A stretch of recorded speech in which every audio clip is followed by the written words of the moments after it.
ज़िंदगी अल्लाह ताला की तरफ से बहुत ही खूबसूरत और बहुत ही हसीन तोहफ़ा है जो कि सिर्फ़ और सिर्फ़ एक बार ही मिलती है। हम होम मेकर्स, हम ख़वातीन अक्सर क्या करती हैं कि हम दूसरों की खुशियों में, दूसरों की फ़िक्रें, रिश्तेदारों की, घर वालों की, बच्चों की, हस्बैंड की, ससुराल वालों की, मायके वालों की, सबकी फ़िक्रों में ना अपनी ज़िंदगी का आधे से ज़्यादा हिस्सा जो है ना वो इसी तरह से गुजार देती हैं। और उसके बाद एक टाइम पर आके हमें ये रियलाइज़ होता है कि हमने अपने लिए तो कुछ किया ही नहीं। तो आज की वीडियो में तमाम उन होम मेकर्स के लिए हैं कि अगर आपके अंदर भी ये कुछ हैबिट्स हैं तो आपने इन आदतों को ख़त्म करना है। और कुछ ऐसी आदतें हैं जो कि आपने अपनी ज़िंदगी में अपना लेनी है, स्पेशली अगर आप 30 से 35 की एज में हैं।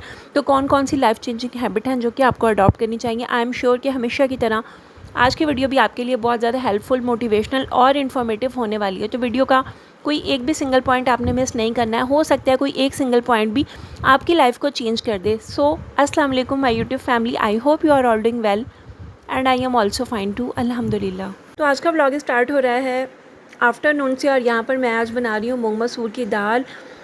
मूंग मसूर की दाल मैं बहुत ही ज़्यादा सिंपल वे में बनाती हूँ और मैंने पहले ही आपके साथ शेयर किया हुआ है कि जो भी इस तरह के खाने होते हैं ना जो थोड़े से टाइम टेकिंग होते हैं तो कोशिश किया करेंगे उनको प्रेशर कुकर में बनाया करें। इसका फ़ायदा ये होता है कि एक तो जल्दी बन जाते हैं, दूसरा ये है कि गैस की भी बचत हो जाती है। तो मैं बहुत ही सिंपल वे में बनाती हूँ मगर बहुत ही डिलीशियस और झटपट से बनकर ये रेडी हो जाती है और सब ना बहुत शौक से खाते हैं। और स्पेशली जब मुझे किचन में थोड़े से एक्स्ट्रा काम भी करने होते हैं तो मैं कोशिश करती हूँ कि इस दाल को बना लूँ। अच्छा जी, तो यहाँ पर ना मैंने तकरीबन 2 मंथ के बाद जो है ये बनाई थी और बच्चों की स्पेशल फरमाइश थी कि मम्मा काफ़ी दिन से आपने नहीं बनाई, तो आज ना वही वाली दाल बनाया। तो मेरे बच्चे तो इसको कहते हैं कि हलीम वाली दाल, क्योंकि इसके अंदर मैं मूंग मसूर और चने की दाल थोड़ी सी शामिल कर देती हूँ और मैं इस तरह से बनाती हूँ तो बहुत ही अच्छा इसमें टेस्ट आता है। तो स्टेप बाय स्टेप वीडियो में आप रेसिपी देखते जाइएगा, ईजी है, आपको समझ आ जाएगी। आप इस तरह से ज़रूर ट्राई कीजिएगा। तो चलें जी, साथ साथ में अपने डेली रूटीन के काम करते हुए टॉपिक को डिस्कस करते हैं। तो चलें जी, डिस्कस कर लेते हैं वो हैबिट जो कि आफ्टर 35 अगर आपके अंदर है ना तो आपने अपनी लाइफ से उन हैबिट्स को ख़त्म कर देना है। तो वो कौन कौन सी आदतें हैं, इसमें से कुछ आदतें ना मेरे अंदर भी थी और इसीलिए मैंने सोचा कि चलें जी आज इस टॉपिक पर ना अपनी बहनों से बात की जाए। अच्छा, वैसे तो ना 30s की एज को यंग एज ही कंसिडर किया जाता है, मगर मैं समझती हूँ कि 30s की एज में इंसान इतना मेच्योर हो जाता है कि उसको ना हर एक चीज़ समझ आना स्टार्ट हो जाती है। उसने अपनी लाइफ में अच्छे बुरे एक्सपीरियंस हर तरह के किए हुए होते हैं। और हाँ, एक चीज़ ये भी है कि मैच्योरिटी का ताल्लुक ना कभी भी आपकी एज से नहीं होता, बल्कि ना अपनी आपके लाइफ के एक्सपीरियंस जो होते हैं। जितने ज़्यादा एक्सपीरियंस, जितने ज़्यादा अप्स एंड डाउन्स आपकी लाइफ में आते हैं ना, आप अच्छे बुरे हालात को उतना समझते हैं, आप लोगों को उतना रियलाइज़ कर पाते हो और इसी चीज़ से ना आपकी लाइफ के अंदर या आपके अंदर ना मैच्योरिटी आना स्टार्ट हो जाती है। अच्छा, मेरे अंदर ना एक आदत होती थी कि मैं ना हमेशा जो है ना वो लोगों को खुश करने की कोशिश करती थी। मैं इस हद तक करती थी कि ना मैं दिन देखती थी, ना मैं रात देखती थी। मैं नहीं देखती थी कि मेरे बच्चों को मेरी ज़रूरत है, मुझे ख़ुद अपने आप को टाइम देना है। और ना मैं बहुत ज़्यादा टाइम जो है ना वो इस चीज़ पे लगा लेती थी कि अगर कभी किसी ने काम कहा ना तो अपने तमाम काम छोड़ छाड़ कर, सब चीज़ों को छोड़ कर, पीछे रख कर ना दूसरों को फर्स्ट प्रायोरिटी देना मैंने स्टार्ट कर दी। अच्छा, ये चीज़ ना एक टाइम तक तो चलती रही। फिर उसके बाद क्या होता है, ज़ाहिर सी बात है, लाइफ चेंज होती है, हर कोई अपनी अपनी लाइफ में बिज़ी हो जाता है, हर किसी के जो है ना वो रास्ते अलग अलग होते जाते हैं। फिर उस टाइम पर ना आकर मुझे ये रियलाइज़ हुआ कि मैंने अपनी ज़िंदगी का ना बेशतर हिस्सा इस चीज़ में गंवा दिया कि जिसका ना मुझे कोई बेनिफिट नहीं हुआ। मतलब कि ज़ाहिर सी बात है, जब तक आप लोगों के काम आते हैं तब तक लोग आपके होते हैं और जब लोगों का आपसे मकसद ख़त्म हो जाता है ना तो फिर ये वही लोग होते हैं जो कि आपको पलट कर भी नहीं पूछते हैं। तो ये बहुत बड़ी एक बात होती है, शायद आपको सुनने में ये बहुत ही मामूली सी बात लगे, मगर ये मैं अपनी लाइफ का एक एक्सपीरियंस शेयर कर रही हूँ। फिर उसके बाद मुझे ये रियलाइज़ हुआ कि लोगों को ना कभी भी आप सेटिस्फाई नहीं कर सकते, लोगों को आप खुश नहीं कर सकते। जिसने आपसे खुश होना होता है ना वो आपकी छोटी सी बात से भी खुश हो जाता है और जिसने नहीं आपसे खुश होना ना, आप उसके लिए चाहे हज़ारों चीज़ें भी कर लेंगे ना, फिर भी एक ज़रा सी चीज़ पर आकर ना उसने आपसे नाराज़ हो ही जाना है। फिर आहिस्ता आहिस्ता ना मैंने इस चीज़ को कम करना शुरू कर दिया और अल्हम्दुलिल्लाह, शुक्र अल्हम्दुलिल्लाह, जब से मैंने लोगों की फ़िक्रें करना छोड़ दी ना, मैंने अपना मकसद बना लिया अल्लाह ताला को राज़ी करने का। और यकीन करें कि जब मेरे हस्बैंड आउट ऑफ कंट्री भी होते थे ना, मैंने कभी आके किसी से दुख नहीं कहा अपना, कभी मैंने किसी से अपनी बात शेयर नहीं की, कभी मैंने किसी को मदद के लिए नहीं कहा। मैं होती थी और मेरा मैंने अल्लाह ताला को राज़ी करने का जब से अपना गोल बनाया ना, मेरी ज़िंदगी में इतना ज़्यादा सुकून आ गया और मुझे अपनी ज़िंदगी का मकसद नज़र आ गया। फिर उसके बाद मैंने अपने बच्चों को टाइम देना स्टार्ट किया, अपने आप को टाइम देना, अपने कैरियर पर, अपने गोल्स को अचीव करना स्टार्ट किया, तो मेरी ज़िंदगी बहुत पुरसुकून हो गई। तो ये वो हैबिट है जो कि अगर आपके अंदर है ना तो आप भी इसको थोड़ा सा ओवरकम करने की कोशिश करें। अब मेरी बहुत सारी बहनें इस चीज़ से ये मत कहिएगा, ये अंदाज़ा नहीं लगाइएगा कि रिश्तों को अहमियत नहीं देनी चाहिए। रिश्तों को बिल्कुल अहमियत देनी चाहिए, मगर उतनी देनी चाहिए जितनी आप दे सकें। बहुत ज़्यादा ज़रूरत से ज़्यादा जब हम किसी को अहमियत दे देते हैं ना, तो फिर हमारी जो अपनी अहमियत होती है ना, वो बेमोल हो जाती है। तो इसलिए कहते हैं कि ना किसी के आगे बहुत ज़्यादा मीठे बनो कि चबा लिए जाओ, ना ही इतने ज़्यादा कड़वे बनो कि थूक दिए जाओ। तो मयाना रवि जो है ना, वो बहुत ज़्यादा बेहतर होती है। आप हर चीज़ को बैलेंस करके चलें। इसके अलावा एक और नुकसानदेह आदत जिसकी वजह से ना हमारी मेंटल हेल्थ बहुत ज़्यादा डिस्टर्ब होती है कि जब हम ख़ुद को ख़ुद ही क्रिटिसाइज़ करना स्टार्ट कर देते हैं। यानी कि अगर हमें किसी ने कुछ कह दिया या फिर किसी ने कोई काम कह दिया या फिर कोई बात कह दी, हम वो काम बेहतर तरीके से नहीं कर पाए और उसने कह दिया कि जी आप तो ये कर ही नहीं सकते, आपसे तो ये होता नहीं है, तो फिर हम क्या करते हैं कि उसकी बात को सोच करना हम खुद के साथ नेगेटिव सेल्फ टॉक करना स्टार्ट कर देते हैं। तो प्लीज़ अगर आपके अंदर भी ये हैबिट है ना, तो इस हैबिट को आज ही अपनी ज़िंदगी से निकाल दें, इसको ख़त्म कर दें और अपनी सोच को बदलें। जब आप अपनी सोच को बदलेंगे ना, यकीन करें कि आपके अंदर पॉजिटिव एनर्जी भी आना शुरू हो जाएगी और जब सोच आपकी बदलेगी ना, तो आपकी ज़िंदगी ख़ुद ब खुद बदल जाएगी। लोगों को कभी भी अपने मयार का पैमाना मत बनाएं, बल्कि आपको ख़ुद पता होना चाहिए कि आपके अंदर क्या खूबियाँ हैं, क्या ख़ामियाँ हैं और क्या चीज़ आप बेहतर कर सकते हैं। लोगों ने जो कहना है ना, उनको कहने दें। आप अपनी लाइफ पर, अपने गोल्स पर फोकस करें, अपनी फैमिली, अपने बच्चों पर फोकस करें, अपने घर पर तवज्जो दें।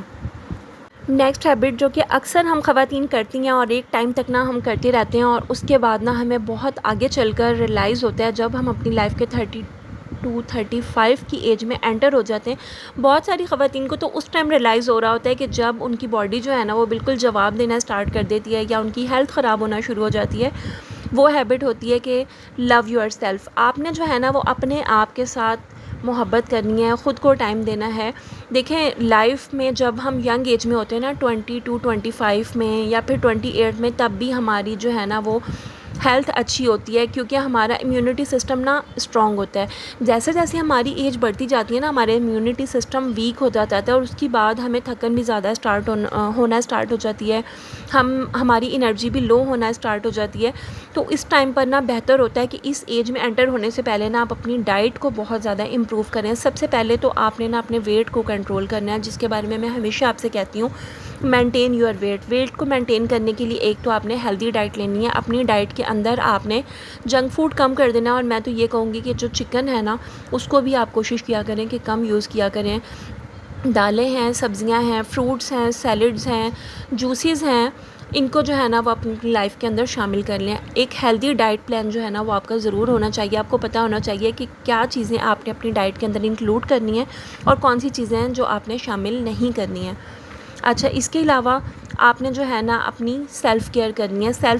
केयर के अंदर हर चीज़ आ जाती है। हेल्थ और डाइट के बारे में मैंने आपको बता दिया। थर्ड पे बात कर लेते हैं स्किन केयर के बारे में। जैसे जैसे हमारी एजिंग प्रोसेस स्टार्ट होता है ना, हमारी स्किन के अंदर कोलेजन प्रोडक्शन जो है ना, वो कम होती जाती है और जब हमारी स्किन के अंदर से कोलेजन प्रोडक्शन कम होती जाती है ना, तो फिर हमें फ़ाइन लाइंस और रिंकल्स वगैरह का इशू जो है ना, बहुत ज़्यादा फेस करना पड़ता है क्योंकि जब कोलेजन प्रोडक्शन हमारी बॉडी से कम होती है ना, तो स्किन लूज़ होना शुरू हो जाती है। स्किन की इलास्टिसिटी जो है ना, वो कम हो जाती है क्योंकि हमारे जो स्किन के अंदर न्यू सेल्स होते हैं ना, उनकी ग्रोथ जो है ना, बहुत ज़्यादा स्लो हो जाती है। तो फिर इस टाइम पर जो है ना, वो हमें अपनी स्किन की एक्स्ट्रा केयर की ज़रूरत होती है और इसी वजह से सीरम्स वगैरह, मॉइस्चराइज़र्स और इस तरह की चीज़ें यूज़ की जाती हैं ताकि एक हेल्दी, यूथफुल और यंग स्किन को अचीव किया जा सके। और इसके अलावा अक्सर मैं अपने व्लॉग्स में आपके साथ DIY मास्क वगैरह भी शेयर करती रहती हूँ। तो प्रॉपर स्किन केयर जो है ना, वो आपको ज़रूर फॉलो करनी चाहिए। अगर आप इन चीज़ों को नहीं करेंगे ना, तो फिर जैसे जैसे एजिंग प्रोसेस आपका बढ़ता जाता है ना, तो फिर इन चीज़ों को ओवरकम करना बहुत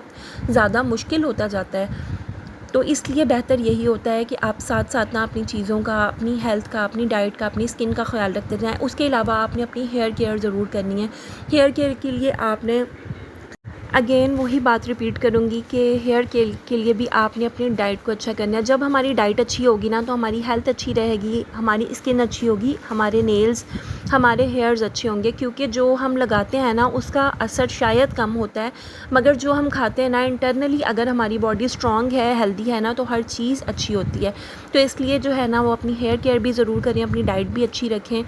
इसके अलावा आपने जो है ना, वो स्ट्रेस नहीं लेना है। स्ट्रेस को कोशिश करें जितना ज़्यादा कम करने की कोशिश करें और इसके लिए बेस्ट टिप अगर मैं आपके साथ शेयर करूँ ना, बहुत सारी बातें होती हैं जो कि ना हम किसी के साथ शेयर नहीं कर पाते। मेरे अंदर भी कुछ ऐसी हैबिट्स हैं, तो इसका बेस्ट सॉल्यूशन ये होता है कि या तो आपके कुछ वेल विशर्स को, कुछ आपके लव्ड वन हों तो आप उनके साथ शेयर कर लें, मगर वो हों जो कि ट्रस्टेबल हों, उनके साथ कर लें। और अगर आपको लगता है ना कि ऐसा कोई नहीं है, तो फिर आप अपनी एक पर्सनल डायरी बनाएं और जो भी चीज़ आपको ज़्यादा स्ट्रेस देती है ना, आप उस पर लिखना स्टार्ट कर दें। यकीन करें, इस हैबिट के साथ ना आपका स्ट्रेस काफ़ी ज़्यादा कम हो जाएगा। दूसरा, आप ना एक्सरसाइज की आदत बनाएं। वॉक जो है ना, वो आप डेली बेसिस पर किया करें। वॉक करने के ना बेशुमार फ़ायदे हैं। वॉक करने से एक तो आपका बॉडी वेट मेंटेन रहता है, दूसरा आपका स्ट्रेस रिलीज़ होता है। क्योंकि देखें, जब आप आउटडोर एरियाज़ में, किसी पार्क में, किसी भी जगह पर आप वॉक करने के लिए जाते हैं ना, तो आप नेचर के साथ कनेक्ट होते हैं, आपको ग्रीनरी देखने को मिलती है, बर्ड्स हैं, प्लांट्स हैं, आपका जो है वो सोशल इंटरेक्शन होता है लोगों के साथ। तो इससे ना आपके माइंड के अंदर पॉजिटिव एनर्जी आती है, जो भी स्ट्रेस है वो भी ख़त्म हो जाता है और आपकी हेल्थ भी अच्छी रहती है। इस तरह से कुछ छोटी छोटी सी आदतें होती हैं जिसको हमने अपनी ज़िंदगी के अंदर शामिल करना है। कुछ ऐसी आदतें हैं जिसको हमने अपनी लाइफ से बिल्कुल स्किप कर देना है, उनको टाटा बाय बाय कह देना है।